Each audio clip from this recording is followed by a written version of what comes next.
Welcome back, everybody. Today, I'm going to teach you how to develop apps on the Salesforce platform. This is a fundamental skill for customizing Salesforce to fit your specific business needs, allowing you to create custom objects, tabs, and entire applications without writing code.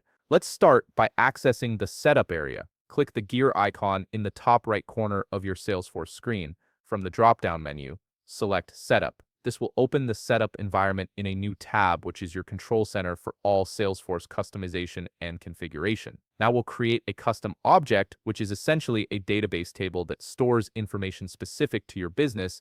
In Setup, click the Object Manager tab located next to Home at the top of the page. Once you're there, click the Create drop-down button and select Custom Object from the options. You'll see a form appear where you need to enter some basic information. Type waypoint as the label, waypoints as the plural label, and waypoint as the object name. Make sure to check both the Allow Reports and Allow Activities boxes, as these enable important functionality for your object. Click Save to create your custom object. Next, we need to create a custom tab so users can easily access this new object.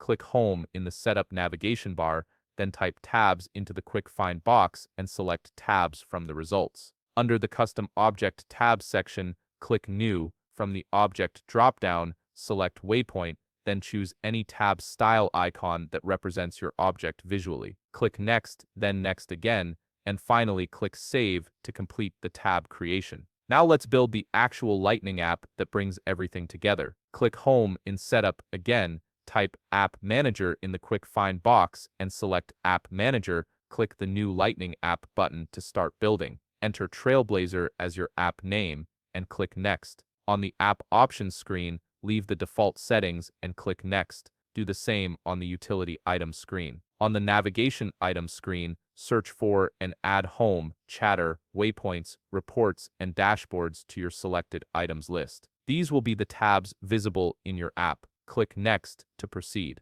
On the Profiles screen, move System Administrator to the selected Profiles column so administrators can access this app. Finally, click Save and Finish. To verify everything works correctly, click the App Launcher icon, which looks like a waffle in the top left corner of your screen. Select Trailblazer from the list of apps to launch it and confirm all your tabs appear and function properly. You've now successfully created a custom Salesforce application with a custom object and dedicated tabs. If you found this video helpful, please leave a like, subscribe, and see you in the next video.